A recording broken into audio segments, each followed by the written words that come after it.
Hi and welcome back to my channel. Today I am going to be sharing with you guys my Texlax process. So like I mentioned in my previous video, I have decided to Texlax my hair. So I am basically transitioning to Texlax from natural. And if you'd like to know why, then please refer to my previous video, which I will link in the description box down below. But in this video, I am just going to share with you guys what I did pre-Texlaxing, what I did during, and then after, and talk about some of the products that I've been using. So if you'd like to know all about my Texlax process, then keep watching. Okay guys, so let's get started. So like I said, I am transitioning to Texlax, and this as of right today, I am a month Texlax. So I am gonna just share with you guys exactly what I did to prepare my hair for Texlaxing, the process that I went through during, and what I've been doing after to continue to maintain. Now, yes, I'm transitioning from natural hair to Texlax hair. However, I am on a journey of healthy hair, and that was one of the main reasons why I decided to Texlax. So let's talk about what I did pre-Texlax. So prior to Texlaxing my hair, I did, like I said, a lot of research. You need to do your research regardless of whatever you're looking to do with your hair. So I did a lot of research over a long period of time, and because I knew that I was going to be going back to a chemical, I wanted to be familiar with what is required to not only put the chemical in and go through the process, but also maintaining the hair after. Because again, I'm looking to do healthy hair journey. So once I've done my research, refamiliarize myself with putting a relaxer into the hair and what it means to Texlax and the difference between the two, I was able to go ahead and start the process. So pre-Texlaxing, about 5 days before, you typically want to do about 5 to 7 days before you put any chemical in your hair, a protein treatment. So I use the Aflogy keratin, the Aflogy 2-minute reconstructor. Lies, I did not. For my protein treatment, I actually did eggs, avocado, and olive oil. And I just kind of mixed that all together and slathered it on my entire head and let it sit for like over an hour, so that my hair was thoroughly saturated with the protein treatment. As we know, eggs, avocado, and are great natural products that you can use for protein treatment. So you want to do that so that you could begin to build up the strength of the bonds of your hair, because again, if you're going to be putting a chemical or heat, again, you should be doing protein treatments. Even if you're natural and you put heat on your hair, you should always have protein treatments prior, during, and after. Then what you want to do, because I'm putting in a chemical, you can't put too much stress on the hair. You don't want your hair to have a lot of manipulation because it could irritate your scalp. So I just braided my hair down, and then I took the braids out the next day once they were dry, because you want to give your hair a good period from when you take any braids or a ponytail out. And then as I got towards the end of the week, about a day before doing the Texlax process, I pulled all my hair up into a bun and wrapped it up to protect it and keep it stretched, because you want to kind of keep the hair stretched. Again, I was natural, so I needed to make sure that my hair was ready for the process. So that's what I did pre-Texlax. I will say, if you have never placed a chemical like a relaxer in your hair, then I recommend that you go to a stylist or a professional. Prior to going natural, at the end, the past few years, I always put my relaxers in. I stopped going to the hairdresser and I was putting in my own relaxer, so I knew how to put a relaxer in my hair. So again, during my research, I essentially was just refreshing myself on the process and how to actually apply it. So I used the olive oil by Or's normal relaxer, and what I did was I took half of the product and put it into a mixing bowl, added olive oil to that product along with all of the activator and that you have to put in the relaxer to mix it, because one, I through research learned that by putting in the doing only half a product, one because you're Texlaxing, you're not full relaxing, and then using the olive oil to protect the hair so it doesn't fully straighten the hair. And so I did that, mixed it all up in my mixing bowl, and then I put more oil on my hair as well to coat the hair. So again, it's protecting the hair from being completely straightened. Once I did that, I set a timer. I wore my reusable black latex gloves, and then I went ahead and proceeded with the process. Now, because I was natural, the roots of my hair were quite thick, so I started about right here in the crown. I sectioned my hair with the crown, 2 front, and then I did 2 sections in the back. So I had 4 sections total. I started with the crown because the crown of my hair is actually the I was about to say nappy. It's not nappy.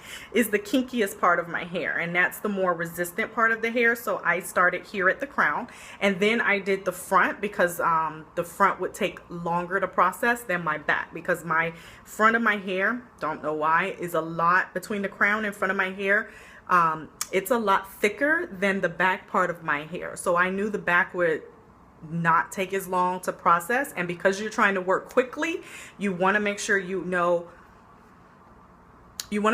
understand how your hair reacts to straightening and chemicals. So if your hair takes longer to straighten out in the front or the crown, then you want to start here when you're putting in a chemical process. So that's what I did. I had my 5 sections, and then again I started at the crown, the front, and then I worked my way to the back. Now, this being the first time, I was hoping to only spend like 12 minutes doing it, but unfortunately that didn't happen. It actually took me 25 minutes because my hair was so thick. But again, as soon as I finished putting it in, I literally hopped in the shower and began to rinse the product out.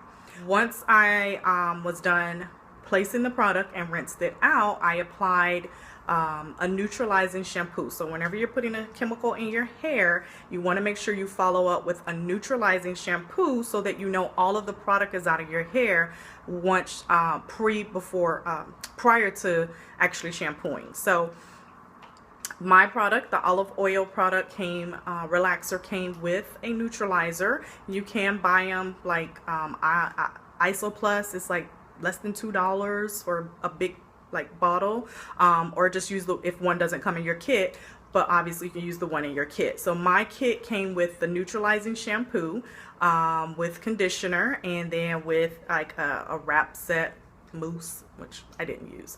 But yeah, so once I thoroughly neutralize, when you're neutralizing your hair, it will be pink. The lather of the shampoo will be pink. You will know all of the chemicals are out once the shampoo turns white. So to remove the product from my hair, I kept my latex gloves on during this process because you still don't want to get any chemicals on your skin. Oh, and that reminds me, sorry, I gotta back up. Prior to applying the product, the relaxer, I actually used Vaseline all around the edges, my ears, and back of my neck to protect my skin.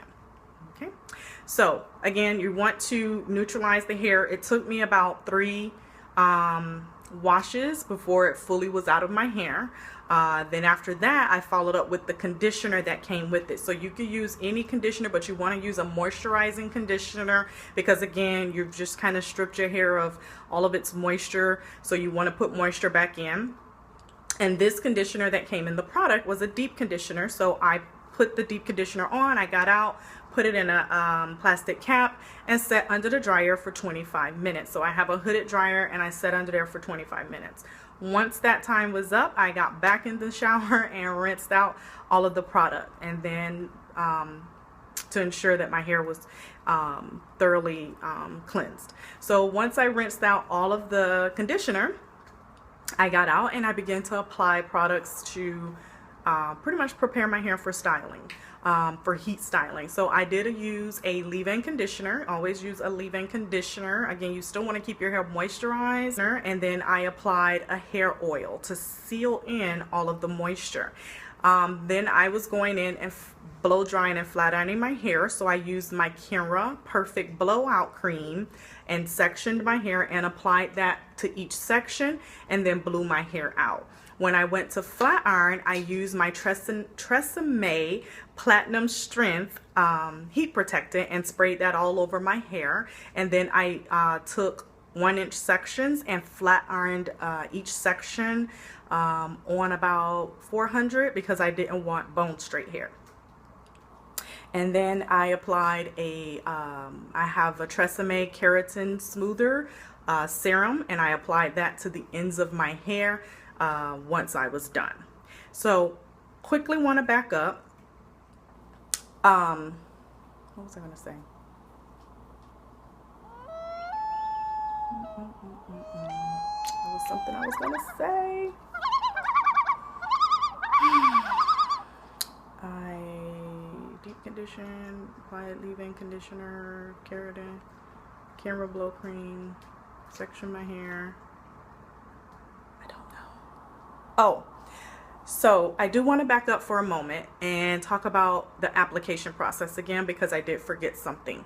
When I sectioned my hair into the 5 sections, 2, 1, and then 2 in the back, each section I only applied the product from root to about 1/2 inch of my shaft. So from about my root to right here, as you can see, this is Texlax hair. The rest of my hair is still my natural hair. So that's why you see that this still has a lot of volume, frizz, body, because again, I only applied from the root to about 1/2 inch of my mid shaft. So I didn't go all the way down my mid shaft and leave my ends. I did about up to here. So as my hair grows out, obviously the Texlax is going to grow eventually until it gets to my ends, and then the majority of my hair will be completely Texlax. But again, I didn't want to do a full relaxer, nor was I trying to get my hair bone straight. I wanted my hair to still have texture. What have I been doing since the whole treatment of the Texlax? To maintain my hair, you still want to, again, apply good hair care practices. I do cleanse my hair once every 2 weeks, and typically I will either do a blowout, no flat iron, and braid it down and wear a braid out or twist, or I will not blow out my hair and do twists, because my hair still gets rather curly because the majority of my hair is still in its natural state. The only difference is that my roots is just a little bit more stretched, which makes it a lot more manageable for me. So those are the only 2 things that I typically do with my hair. I try not to blow dry often. It's only been, actually it's been a little over 4 weeks. I think I'm at 5 weeks now, going on 6. I have not put the flat iron in my hair. The only heat outside of the blow dryer I have used is my wand for an event I went to a couple weeks ago. So other than that, I'm not putting much heat on my hair. And when I do blow out my hair, I blow it out on medium and a medium speed, because mine has 3 settings: low, medium, and high. So I don't use high, the high heat. I may speed it up, the speed of the blow dryer, but I always stay on medium heat, because again, I don't want heat damage. And I always use my heat protectant. Again, I keep my hair, I tie it up as soon as I get home. I either pineapple it, or I put in retwist and rebraid the hair, and then tie it down with a satin scarf. Plus I sleep on a satin pillowcase so that my so that my hair isn't experiencing any rigid or friction to create breakage. So I have noticed that my hair has less shedding right now, so yay. That's a plus. Sorry, as a piece of hair falls when I say that. Brush it off my arm. Yeah, so that's it. That's my Texlax process. If you have any questions, please leave those in the comments below. Again, like I said, I will be doing a length check in 2 months, so be on the lookout for that video. And in the meantime, if you have not already, please subscribe, and if you can, give this video a thumbs up, and I'll see you guys in my next one. Bye.